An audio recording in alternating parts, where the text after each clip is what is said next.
नमस्ते। सोचिए किसी एक दिन आपको एक अनजान नंबर से कॉल आता है और फ़ोन करने वाला कहता है कि आप पर साइबर क्राइम का केस दर्ज हुआ है या किसी भी प्रकार का केस दर्ज हुआ है, वो आपको कहता है। और उससे कुछ देर बाद आपकी जो स्क्रीन है वहाँ पर किसी पुलिस अधिकारी का फ़ोटो या फिर नकली आईडी कार्ड या फिर पुलिस का लोगो ऐसा कुछ दिखता है इस व्हाट्सएप कॉल पे, जिससे लगता है कि सामने वाला कोई सरकारी अधिकारी है या पुलिस है। फिर डर लगता है, हम डर जाते हैं। तो ये जो हमारे अंदर का डर है, इससे एक बड़ी घटना घट जाती है। आजकल डिजिटल अरेस्ट एक स्कैम बन गया है। आज हम लोग इसी पे थोड़ी सी चर्चा करेंगे। ये बहुत ही कॉमन सा नाम हो गया है, डिजिटल फ्रॉड, डिजिटल अरेस्ट। तो ये जो डिजिटल अरेस्ट है, ये एक नया तरीके का ऑनलाइन फ्रॉड है, जिसमें जो ठग होता है वो खुद को पुलिस अधिकारी या फिर साइबर क्राइम ऑफिसर या आरबीआई, सीबीआई, किसी प्रकार की जो सरकारी एजेंसी है उसका अधिकारी बताता है और आपको डराने का प्रयास करता है। वो ये कह सकता है कि आपके नाम पर कोई इलीगल एक्टिविटी हुई है, जैसे वो बैंक धोखाधड़ी हो, मनी लॉन्ड्रिंग हो, ड्रग का केस हो, या फिर आपने किसी से कोई पैसा लिया है और वापस नहीं दे रहे हैं। ऐसा कुछ भी जो आपको डराए, और ज़्यादातर ये पैसे से संबंधित ही केसेस के बारे में वो बात करते हैं। और फिर वो आपको कहते हैं कि अब आप पर पुलिस एक्शन होगा, आपको अरेस्ट किया जाएगा और आप अंडर सर्विलांस हैं। और वो आपको हमेशा नज़र पे रखने का प्रयास करते हैं। विश्वास दिलाने के लिए कभी कभी वो आपको आपका आधार नंबर या पैन नंबर भी बता सकते हैं, और इससे आपको लगेगा कि भाई इसको मेरा आधार कार्ड का नंबर कैसे पता है, मेरा पैन कार्ड का नंबर कैसे पता है। तो इससे विश्वास होने लगता है लोगों को कि नहीं भाई, ये ज़रूर कोई ना कोई सरकारी अधिकारी है, तभी तो इसको पता है। और फिर हम उसके डर के चंगुल में फंस जाते हैं। व्यक्ति क्या, या तो भय से या फिर लोभ से, ये दोनों जो भावनाएं हैं ना वो हमें बहुत अधिक प्रभावित करती हैं। तो यहाँ ज़्यादातर काम करता है भय। किस चीज़ का? सम्मान खोने का भय, गिरफ्तार हो जाने का भय, लोगों के जान जाने का भय। और यही जो भय है, यही जो एक साइकोलॉजिकल अटैक है, उसमें ये जो ऑनलाइन फ्रॉड करने वाले लोग हैं वो सफल हो जाते हैं। और हम खुद को सारी दुनिया से काट लेते हैं, अकेले घर में रहने लगते हैं, दूसरे का फ़ोन नहीं उठाते हैं, दूसरे के मैसेज की रिप्लाई नहीं करते हैं, किसी को इस घटना के बारे में बताते नहीं हैं।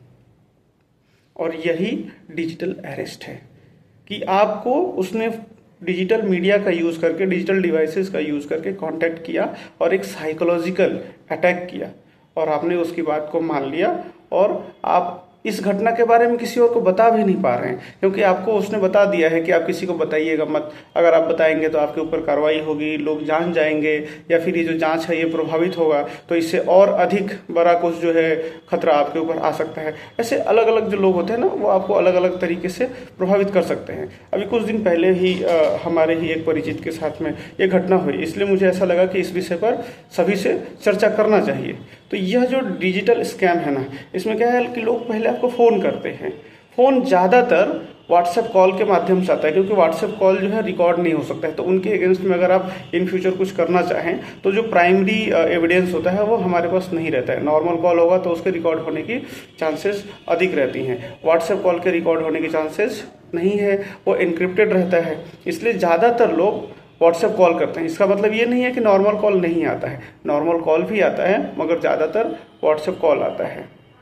इसमें क्या होता है, 3-4 लोगों का एक गैंग होता है, एक टीम होती है। पहले जो फ़ोन करेगा वो हो सकता है उससे बात करके लगेगा कि एक लोअर लेवल का ऑफिसर है, फिर उसके बाद में वो केस को एस्केलेट करता है, कोई दूसरा उससे बड़ा जो रैंक ऑफिसर है वो फ़ोन कर रहा है। ऐसा लगता है ये सभी जो है फ्रॉड एक्टिविटी करने वाले ही लोग होते हैं, लेकिन वो ऐसा लगता है कि ये कोई बड़ा अधिकारी है। फिर उसके बाद क्या है, वो अपने आप को कोई फर्जी आईडी कार्ड हो, नोटिस हो, लेटर हेड हो, ये सारी चीज़ें जो आपको वो प्रोवाइड करते हैं। वीडियो कॉल, बहुत कम चांस है कि वो वीडियो कॉल पे अपना चेहरा दिखा करके आपसे बात करें। ज़्यादातर आपको वो ऑडियो कॉल करेंगे, और उसमें जो डीपी होता है, जो फोटो होता है, उसमें वो नकली यूनिफॉर्म या पुलिस का कोई लोगो, कोई बैच, ये सब दिखता रहता है। और वो कहते हैं कि जांच चल रही है, आपको किसी से बात नहीं करनी है, किसी को इस घटना के बारे में बताना नहीं है। या फिर वो आपका जो फ़ोन का एक्सेस ले सकते हैं, वो एनीडेस्क के माध्यम से हो या टीम व्यूअर के माध्यम से हो। अलग अलग जो ऐप्स हैं उसके माध्यम से रिमोट एक्सेस भी ले सकते हैं। आपसे OTP शेयर करने के लिए कह सकते हैं, UPI पिन मांग सकते हैं और इससे क्या है आपका पैसा निकालते हैं। कभी कभी तो कुछ लोग तो इतने कॉन्फिडेंट होते हैं, जो हमारे एक परिचित के साथ घटना हुई उसमें क्या है, उन्होंने अपना अकाउंट नंबर दिया और NEFT करवाया। ऐसा नहीं है कि वो फ़ोन से UPI या फिर OTP के थ्रू जो है ट्रांसफ़र के लिए उसने NEFT करवाया है। दैट मीन्स क्या है, वो एक वयस्क व्यक्ति थे और ज़्यादातर इनके टारगेट जो होते हैं वो जो वयस्क व्यक्ति हैं, चाहे वो स्त्री हो या पुरुष हो, वो होते हैं, क्योंकि उनमें अपने सम्मान की जो भय है वो थोड़ा अधिक रहता है, या फिर वो तुरंत ये जो ऑनलाइन फ्रॉड्स है इसके कब्जे में आ जाते हैं। तो इसीलिए आप किस स्तर तक उनके कब्जे में आ रहे हैं, वो कितना आपको लेकर कॉन्फिडेंट हो जाते हैं, इस पर निर्भर करता है कि वो आपसे OTP के थ्रू काम करवाते हैं या UPI पिन के थ्रू करवाते हैं, या आपको कहते हैं कि आप बैंक में जाओ और इस अकाउंट में पैसा डालो। इवन कि जब वो NEFT कहता है, बैंक में जाने के लिए कहता है, तो हमको ऐसा लगता है कि नहीं भाई ये ऑथेंटिक होगा, ये सही कह रहा है, नहीं तो बैंक में जाने के लिए कहता नहीं। लेकिन इसमें जो सबसे बड़ी बात है, तो उसने क्या किया था, जो हमारे परिचित के साथ हुआ, उसने बताया कि ये बात आप किसी को नहीं बताना। इवन कि जब भी उनके पास कोई कॉल आता था तो उसने कह दिया था कि फ़ोन उठाना नहीं, अगर कोई फ़ोन आ रहा है तो उसके लास्ट जो 4 डिजिट्स हैं वो हमें बताओ, और वो व्हाट्सएप पे उसको बताते थे। 7 दिनों तक वो जो है इनके चक्कर में पड़े रहे, और अंत में जब उनको ऐसा लगा कि नहीं भाई 9 लाख रुपए जब वो मांग रहा है तो इसका मतलब क्या है कि एक बार बताना चाहिए, फिर वो हमारे यहाँ आए और उन्होंने कागज़ पर लिखा हुआ मुझे दिखाया, कागज़ पर लिखा हुआ कि CBI से जो है कॉल है, और वो बंदा उस समय कॉल पर था, और वो कागज़ देख करके मुझे लगा यार CBI से कॉल इनके पास क्यों आएगा, एक 60-62 साल के व्यक्ति के पास CBI से कॉल क्यों आएगा जिसका कोई वैसा हिस्ट्री नहीं है।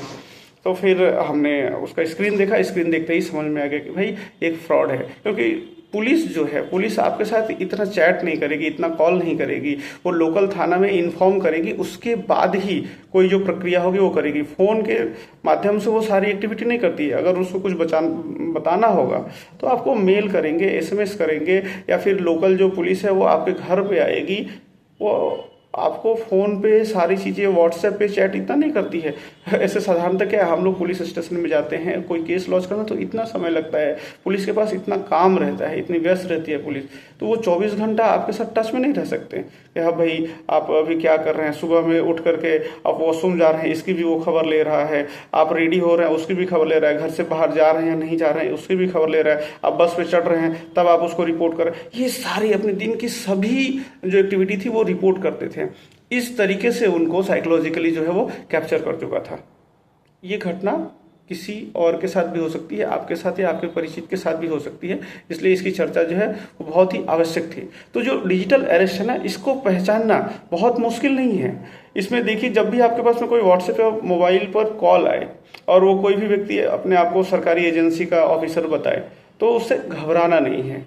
वो देखिए कि वो अपने आप को CBI, RBI, रॉ, IB किसी न किसी पुलिस प्रशासन से संबंधित जो डिपार्टमेंट्स है या फिर जो फाइनेंशियल इंस्टीट्यूशंस है उससे संबंधित जो है वो अपने आप को अपना परिचय देगा, अपने आप को बताएगा, और वह वीडियो कॉल से अधिक ऑडियो कॉल करेगा, व्हाट्सएप पर कॉल करेगा। तो उस समय हमको सावधान हो जाना है। OTP UPI से तो साधारणतः इतना प्रचार हो गया कि लोग सावधान हो जाते हैं।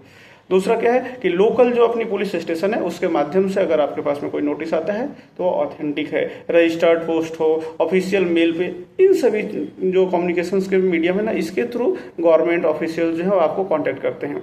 कोई भी गवर्नमेंट ऑफिशियल आपसे OTP नहीं मांगेगा, बैंक डिटेल्स नहीं मांगेगा, या फिर वो रिमोट एक्सेस नहीं मांगेगा। और अगर ऐसा कोई कर रहा है तो आप पहले ये मान लीजिए कि एक डिजिटल अरेस्ट है, और खुद ही लोकल थाने में जाकर के बताइए। एकदम घबराइए मत, कोई भी अनजान कॉल है उससे घबराइए मत, अपना OTP UPI कुछ भी शेयर मत कीजिए, कोई भी फाइनेंशियल ट्रांजैक्शन नहीं कीजिए, क्योंकि पुलिस या सरकारी एजेंसी आपको तुरंत ऐसे फाइनेंशियल ट्रांजैक्शंस नहीं करवाती है।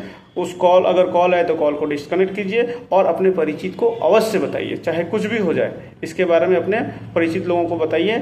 या फिर नेशनल जो साइबर हेल्पलाइन है 1930 पर, इस पर कॉन्टैक्ट कीजिए। cybercrime.gov.in ये एक वेबसाइट है, इस पर भी आप रिपोर्ट कर सकते हैं। आप कुछ भी नहीं कर सकते तो कम से कम अपने घर में जो परिचित व्यक्ति हैं, जो आपके भाई हैं, पुत्र हैं, जो भी संबंधित है, उनसे इस कॉल के बारे में अवश्य बताइए। क्योंकि जैसे जैसे डिजिटल इंडिया में लोगों के अंदर डिजिटल डिवाइसेस प्रयोग करने का जो प्रवृत्ति बढ़ रही है, उसके साथ साथ डिजिटल जो जागरूकता है ये बढ़नी चाहिए। जब डिजिटल जागरूकता ही जो है ना हमारी आजकल ढाल है, तो इस वीडियो के माध्यम से इस विषय पर ही चर्चा करना हमने सोचा था।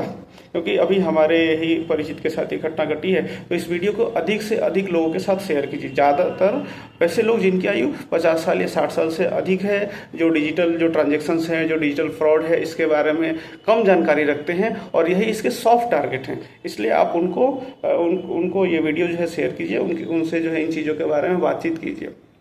और अगर वीडियो अच्छा लगे तो चैनल को सब्सक्राइब कीजिए, वीडियो को लाइक कीजिए और कमेंट बॉक्स में अपने विचार हमें अवश्य बताएं। नमस्ते।